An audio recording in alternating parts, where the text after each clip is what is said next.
석탄 화력발전소 폐쇄를 앞두고 태안 지역 소상공인들의 우려가 커지고 있습니다. 발전소 주변부터 시내까지 상권 전반이 직격탄을 맞을 거라며 대체 시설 마련을 바라고 있습니다. 추석 연휴 충남 지역 교통사고가 지난해보다 77% 감소한 것으로 나타났습니다. 교통사고 사망자는 3명으로 지난해와 같았습니다. 늘봄학교가 전면 시행됐지만 돌봄 수요를 모두 충족하지 못하고 있는 가운데 충남도가 돌봄 공백 해소에 나섰습니다. 자세한 내용 이슈앤피플에서 들어봅니다. 폭염은 이번 추석 연휴에도 기승을 부렸습니다. 언제쯤 가을 날씨가 찾아올지 기상청 전망을 전해드립니다.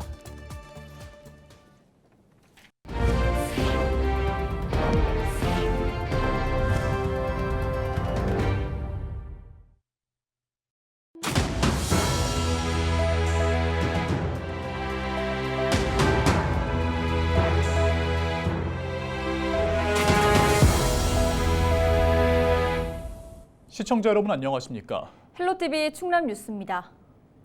석탄 화력발전소 폐쇄를 앞두고 태안 지역에 다가온 위기와 해법을 살펴보는 기획보도 전해드립니다. 소상공인들은 발전소가 문을 닫으면 그 주변은 물론 시내까지 직격탄을 맞을 거라며 우려하고 있습니다. 한범호 기자의 보도입니다. 태안화력발전소에서 차로 5분 거리에 있는 한 식당.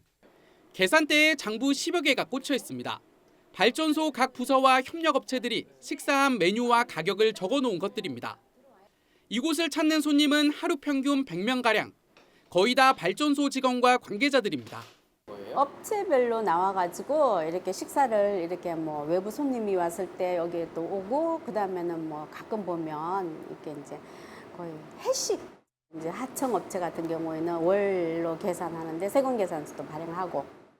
식당과 편의점, 카페 등 발전소 인근 가게는 20여 곳. 주변에 해수욕장이 있긴 하지만 주요 손님은 발전소 사람들이라고 상인들은 입을 모읍니다. 발전소 때문에 우선은 생활이 가능해요.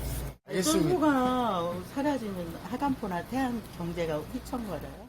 숙박업소도 상황은 마찬가지입니다. 발전소 가동과 함께 운영을 시작한 모텔촌. 개별 모텔 12개로 이뤄졌는데 투숙객 대부분은 발전소에서 일하는 사람들입니다. 일이 있을 때마다 이곳으로 와 한 달 정도 장기 숙박을 하는 경우가 많습니다. 많이 들을 때는 방들 다 꽉꽉 차지. 방 없어가지고 막 여기저기로 해주고 그러지. 지금 우들 대책 어찌 한다 소리를 못해. 뭐 우들이 확실히 알지를 못하니까. 여파는 발전소와 떨어진 시내권까지 미칠 거란 우려도 나옵니다. 이곳 태안 시내권에서도 발전소에서 근무하는 사람들이 상당수인 것으로 파악됩니다. 가족들과 함께 살거나 편의시설을 상대적으로 더 누리려는 사람들입니다. 원북 숙소보다 태안의 비중을 많이 차지하고 있죠. 주는 상태에서 수요도 줄고 그러니까 아무래도 원룸 시설 분들은 어려움이 이제 있다고 봐야죠. 지난주 출범한 태안화력 폐쇄대책위원회에 태안소상공인연합회와 전통시장 상인회까지 참여한 이유입니다. 근로자들이 여기에 상주할 수 있도록 다른 업체라든가 다른 일거리를 만들 수 있는 그러한 것이 들어와야 되지 않을까 그렇게 생각이 되어집니다. 폐쇄되는 태안화력 6기를 대체할 LNG 발전소는 한 기를 제외하곤 모두 다른 지역에 건설될 예정. 미정인 나머지 한 기마저 다른 지역에 건설될 가능성이 검토되면서 대체 산업 육성을 촉구하는 목소리는 태안 지역사회에서 더욱 커질 것으로 보입니다. 헬로티비 뉴스 한보호입니다. 이번 추석 연휴 동안 충남 지역에서 발생한 교통사고가 지난해보다 감소한 것으로 나타났습니다. 충남경찰청은 추석 연휴 첫날인 13일부터 18일까지 발생한 일평균 교통사고는 7건으로 지난해 같은 기간보다 77% 감소했다고 밝혔습니다. 같은 기간 교통사고로 인한 일평균 부상자도 지난해보다 86% 감소했다고 밝혔습니다. 한편 교통사고 사망자는 3명으로 지난해와 동일합니다. 18일 오전 홍성 갈산터널에서 승합차가 앞서가던 경운기를 추돌해 사상자 2명이 발생했습니다. 이 사고로 60대 경운기 운전자가 그 자리에서 숨졌고 60대 승합차 운전자는 경상을 입어 병원으로 옮겨졌습니다.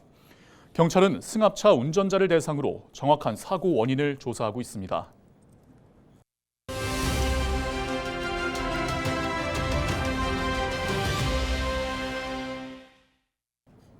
충남도가 아동 돌봄 공백 해소를 위해 다양한 사업을 추진하고 있습니다. 지난 10일 힘센 충남 마을 돌봄터 1호점이 문을 열었는데요. 네, 충남도 박돈혜 출산지원팀장 전화 연결해서 자세한 내용 들어보겠습니다. 팀장님 안녕하세요.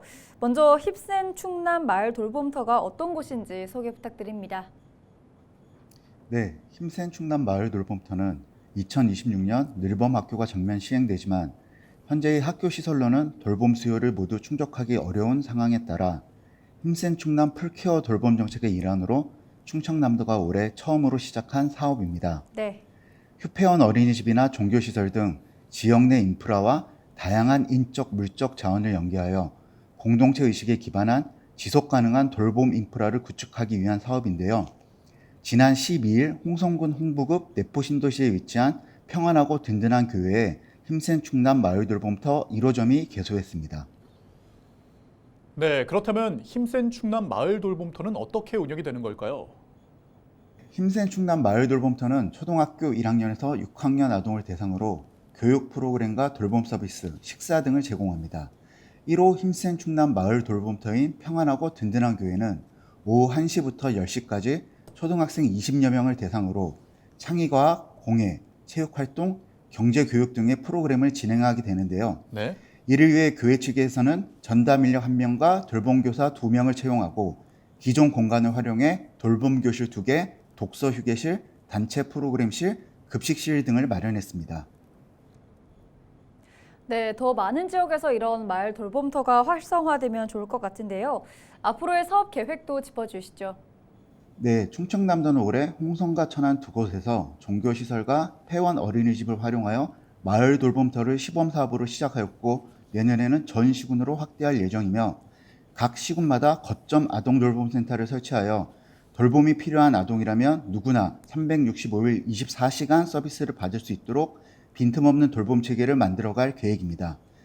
이와 함께 연내 힘센 충남 아동돌봄 플랫폼을 구축하여 다함께 돌봄센터, 지역아동센터, 충남형 온종일 돌봄센터, 힘센 충남 마을 돌봄터 등 다양한 돌봄 시설에 대한 정보를 제공하고 신청부터 이용까지 원스톱 서비스를 제공할 계획입니다.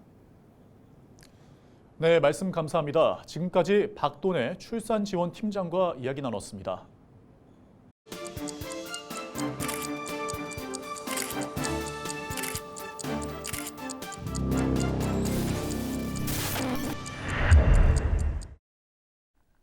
시청자 여러분 안녕하십니까? 도민 여러분의 교통안전을 책임지고 있는 충남경찰청 김혜진 경사입니다.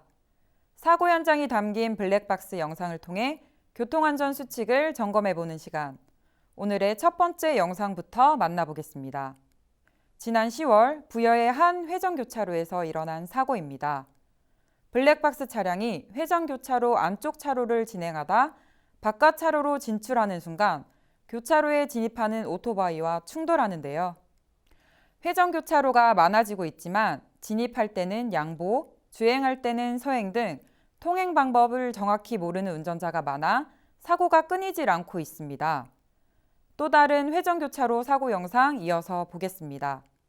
지난 6월 보령, 터널을 빠져나온 블랙박스 차량이 회전교차로에 들어서는데요. 얼마 못 가 교차로에 진입하려는 차량과 충돌하는 사고가 발생합니다. 회전교차로는 교차로 내 회전 차량 우선으로 진입하려는 차량은 서행하거나 일시정지 대기하면서 회전차로 흐름을 살펴야 합니다. 또한 회전교차로 진입 시 좌측, 진출 시 우측 방향 지시 등을 켜 진행 방향 표시를 해야 합니다. 계속해서 다음 영상 보시죠. 지난 7월 태안의 한 교차로에서 일어난 사고입니다. 블랙박스 차량 전방 교차로 신호가 적색 전멸 중인데요. 일시정지하지 않고 그대로 통과하다 좌측에서 진행해 오던 차량과 충돌합니다. 적색 전멸 신호 교차로 통행 시 보행자와 다른 차량이 없더라도 정지선과 횡단보도, 교차로 직전에서 일시정지한 후 주의하며 통과해야 합니다. 이를 지키지 않고 그냥 지나가다 사고를 내면 12대 중과실 신호위반 사고에 해당돼 형사처분을 받습니다. 지금까지 블랙박스로 본 교통안전 김혜진 경사였습니다.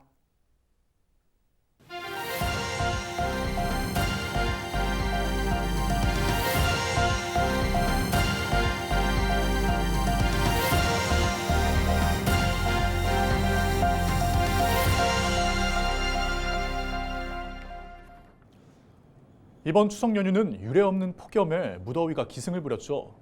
이제 추석을 가을 추자가 아닌 여름 하자를 써서 하석이라 불러야 하는 것 아니냐는 우스갯소리도 나오고 있습니다. 무더위는 금요일부터 비가 내리면서 한풀 꺾일 전망입니다. 보도에 김신혜 기자입니다. 경기도 의정부 중랑천. 산책로를 거니는 시민들 손에 양산이 들려 있습니다. 덥고 습한 날씨에 연신 부채질을 하는가 하면 그늘에 앉아 쉬는 모습도 보입니다. 닷새간의 추석 연휴를 보내고 일상으로 돌아온 첫날, 시민들은 여전히 더위와의 사투를 벌이고 있습니다.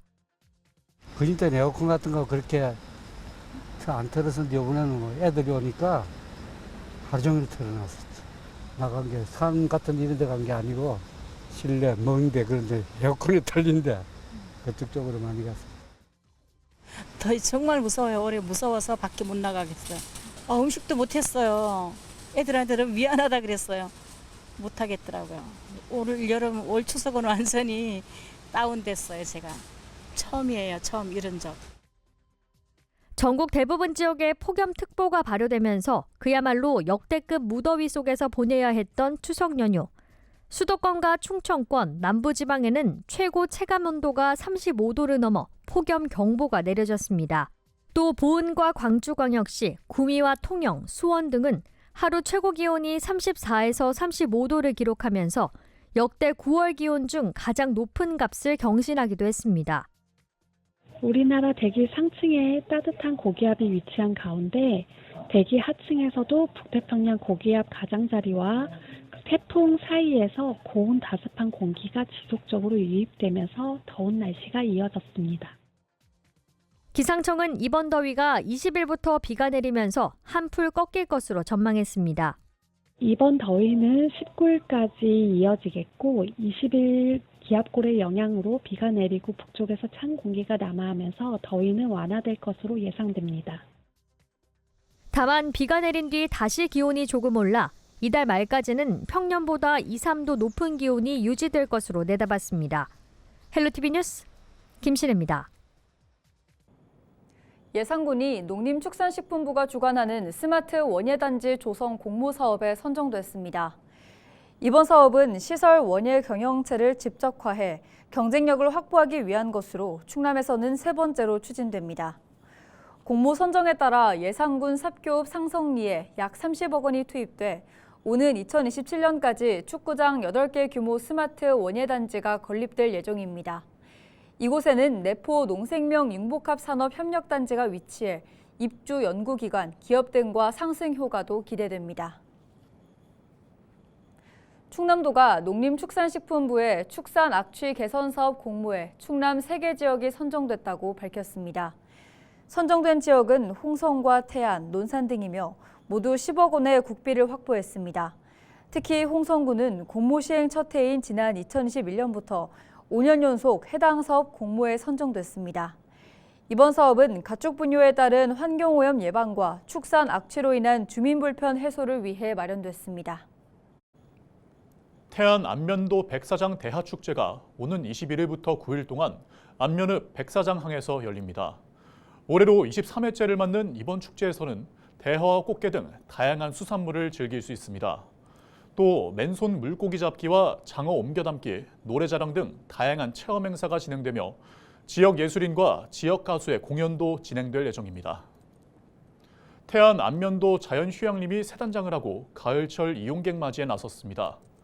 충남도 산림자원연구소는 최근 휴양림 숲속의 집 4곳에 화장실과 내부 시설을 개선하고 노후 가전제품을 교체했다고 밝혔습니다. 연구소는 숲 해설과 공예 체험 등 다양한 프로그램도 운영하고 있습니다. 숙박은 숲 나들이 누리집을 통해 예약할 수 있습니다. 이상으로 뉴스를 마칩니다. 함께해 주신 여러분 고맙습니다.